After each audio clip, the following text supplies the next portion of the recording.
হরে কৃষ্ণ। দশম স্কন্ধের প্রথম ভাবের প্রথম অধ্যায় শ্রীকৃষ্ণের আবির্ভাব শ্রবণ করুন। মহারাজ পরীক্ষিত বললেন, হে প্রভু, আপনি ইতিপূর্বেই চন্দ্র এবং সূর্যবংশের রাজাদের অত্যন্ত মহান এবং বিস্ময়জনক চরিত্র বিস্তারিতভাবে বর্ণনা করেছেন। হে মুনিশ্রেষ্ঠ, আপনি অত্যন্ত পুণ্যবান এবং ধর্মনিষ্ঠ যদুবংশেরও বর্ণনা করেছেন। এখন সেই যদুবংশে বলদেব সভা অবতীর্ণ ভগবান শ্রীবিষ্ণু বা শ্রীকৃষ্ণের অদ্ভুত মহিমান্বিত লীলাসমূহ আমাদের কাছে বর্ণনা করুন। বিশ্বাত্মা জগৎকারণ ভগবান শ্রীকৃষ্ণ যদুবংশে অবতীর্ণ হয়ে যে যে লীলা প্রকাশ করেছিলেন, সেই লীলা এবং চরিতাবলী আমাদের কাছে আনুপর্বিক বর্ণনা করুন। ভগবানের মহিমা কীর্তন সৌত পরম্পরায় সাধিত হয়, অর্থাৎ শ্রীগুরুর মুখপদ্ম থেকে শিষ্য শ্রবণের দ্বারা তা হৃদয়ঙ্গম করেন। এই কীর্তনের আনন্দ তারাই আস্বাদন করতে পারেন যারা অলিক এবং ক্ষণস্থায়ী জড়জগতের বিষয়ের আলোচনায় আগ্রহশীল নন। ভগবানের মহিমা কীর্তন সংসার বন্ধনে আবদ্ধ বদ্ধজীবের অবরোগের মহাসৎ।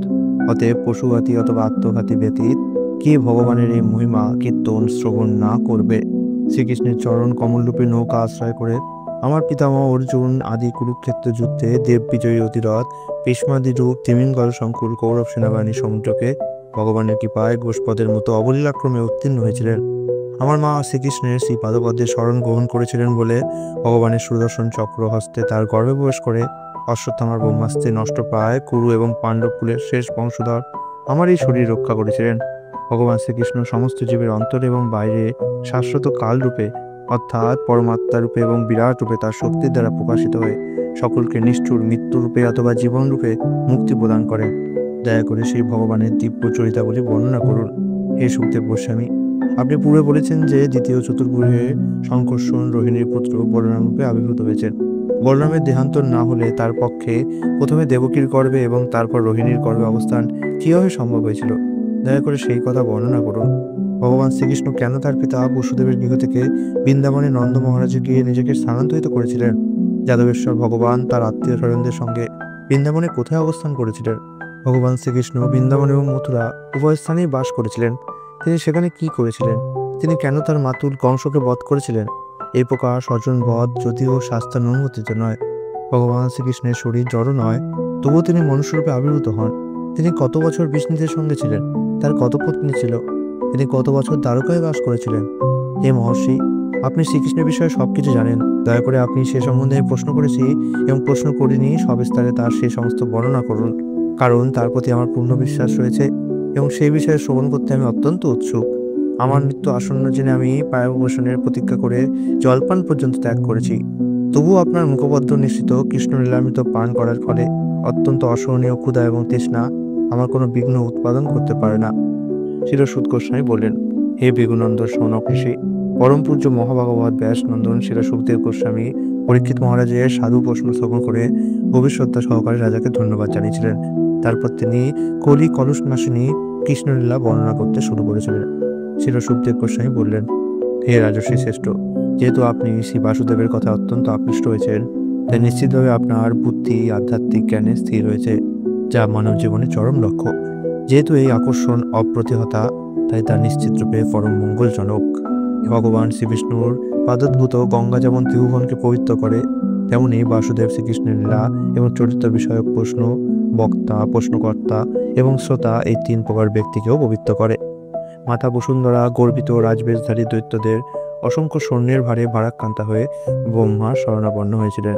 মাতা বসুন্ধরা গরুপ ধারণ করে কাতস্বরে ক্রন্দন করতে করতে অশ্রুপূর্ণ নয়নে ব্রহ্মার সম্মুখে উপস্থিত হয়ে তাকে তার দুর্ভাগ্যের কথা নিবেদন করেছিলেন। তারপর মাতা ধারিত্রী দুঃখের কথা শ্রবণ করে ব্রহ্মা অন্যান্য দেবতাগণ সহ মাতা ধারিত্রীকে নিয়ে ক্ষীর সমুদ্রের তীরে গিয়েছিলেন। দেবতারা ক্ষীর সমুদ্রের তীরে উপস্থিত হয়ে সমগ্র জগতের নাথ দেবদেব সকলের পালনকর্তা এবং দুঃখ নিবারক ক্ষীরোদস্যই বিষ্ণুকে সমাহিত চিত্তে পুরুষ সুপ্ত মন্ত্রের দ্বারা উপাসনা করেছিলেন।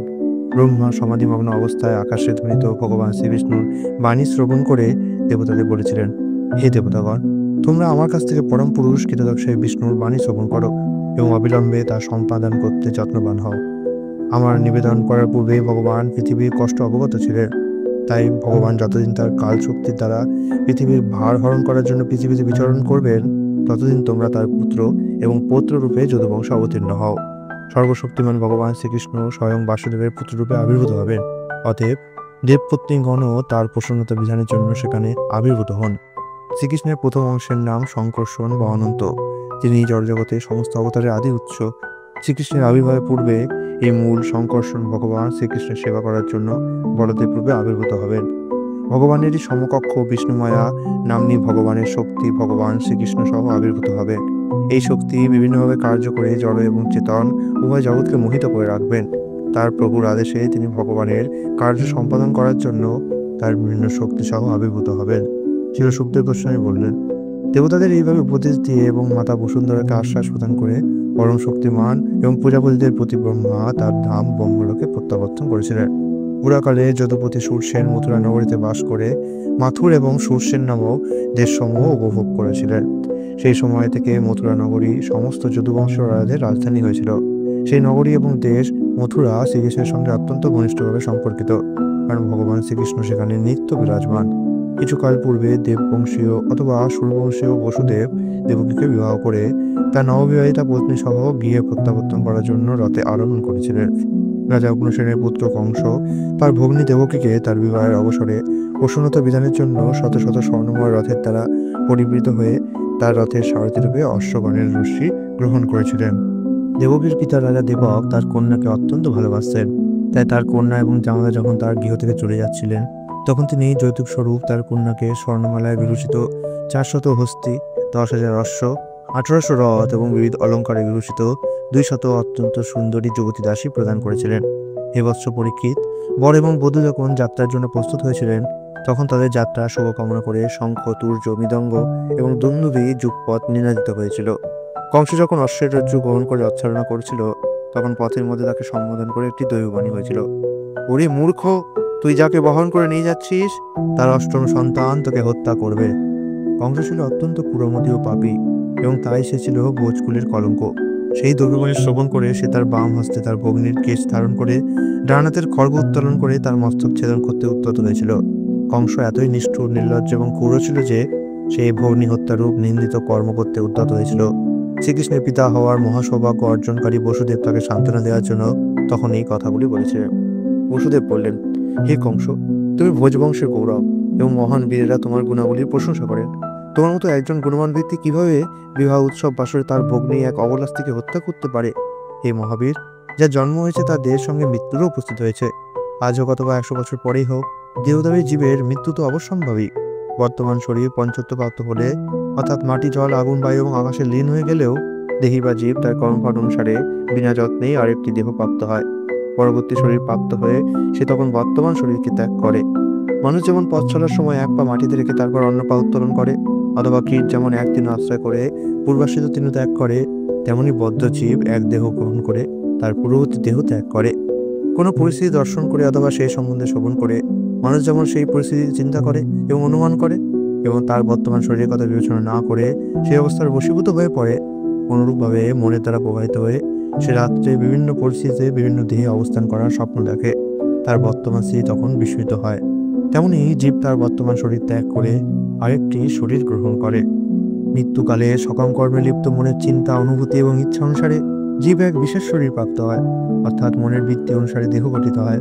মনের চঞ্চলতার ফলে দেহের পরিবর্তন হয়, কারণ তা না হলে আত্মা তার চিন্ময় শরীরে অবস্থান করত। সূর্য, চন্দ্র, নক্ষত্র আদি জ্যোতিষ্ক যখন জল অথবা তৈল আদি তল্পহাতে প্রতিবিম্বিত হয়, তখন বায়ুবেগজনিত কম্পনের ফলে তাদের বিভিন্ন আকারে প্রতিভাত হয়, কখনো গোল, কখনো দীর্ঘ ইত্যাদি। তেমনি জীবাত্মা যখন জড় বিষয়ে চিন্তায় মগ্ন থাকে, তখন অজ্ঞানের ফলে বিভিন্ন রূপকে সে তার প্রকৃত পরিচয় বলে মনে করে, অর্থাৎ জড় প্রকৃতির গুণের দ্বারা বিচলিত হওয়ার ফলে সে মনোরথের দ্বারা মোহাচ্ছন্ন হয়।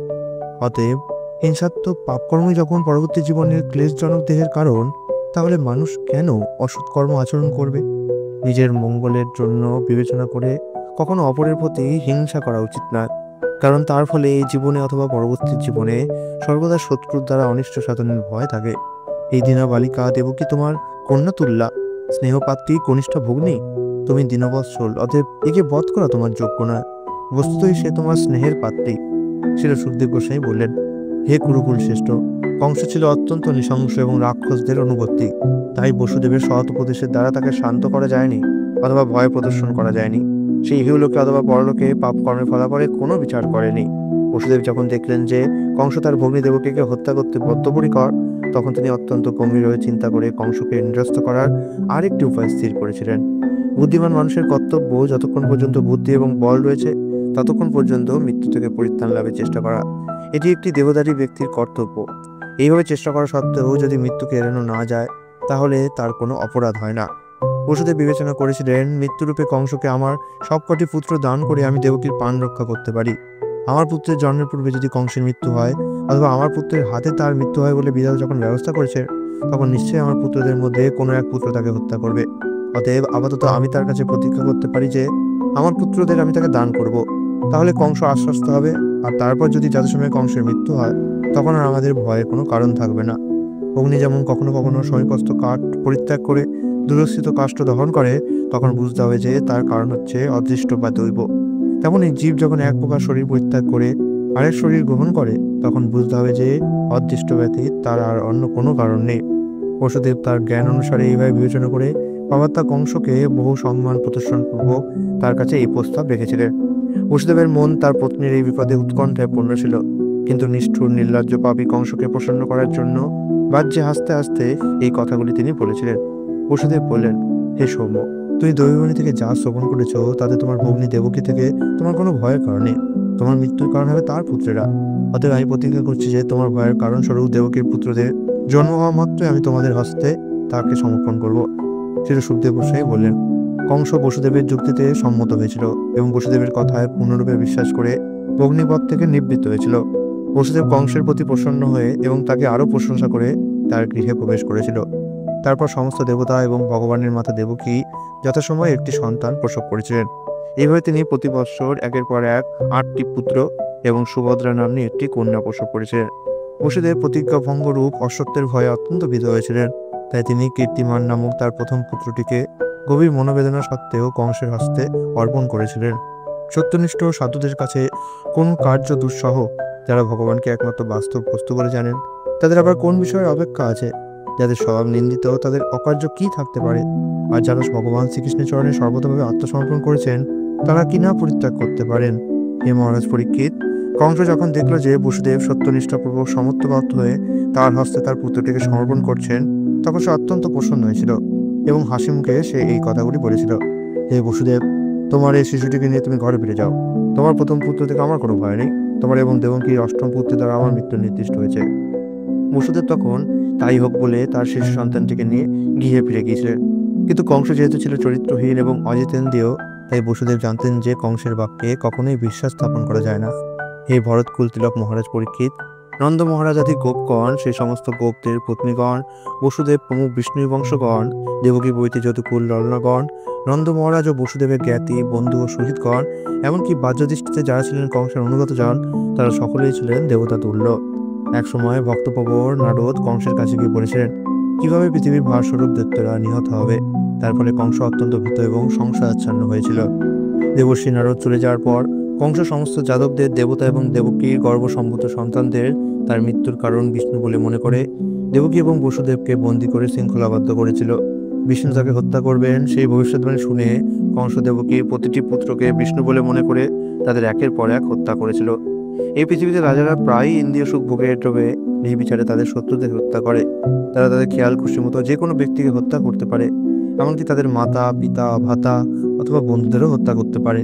পূর্বজন্মে কংস ছিল কালনেমি নামক এক মহা অসুর এবং বিষ্ণু তাকে সংহার করেছিলেন। নারদমুনির কাছে সেই কথা জানতে পেরে কংস যাদবদের সঙ্গে বিরুদ্ধাচরণ করতে শুরু করেছিলেন। উগ্রসেনের অত্যন্ত বলবান পুত্র কংস যদু, ভোজ এবং অন্ধকদের অধিপতি এবং নিজ পিতা উগ্রসেনকে কারাগারে নিক্ষেপ করে সুরসেন নামক দেশসমূহ অধিকার করেছিলেন। এটি শ্রীমদ্ ভগবতের দশম স্কন্ধের প্রথম অধ্যায় শ্রীকৃষ্ণের আবির্ভাব নামক অধ্যায়ে ভক্তিবেদান্ত অনুবাদ সম্পূর্ণ হলো। হরে কৃষ্ণ।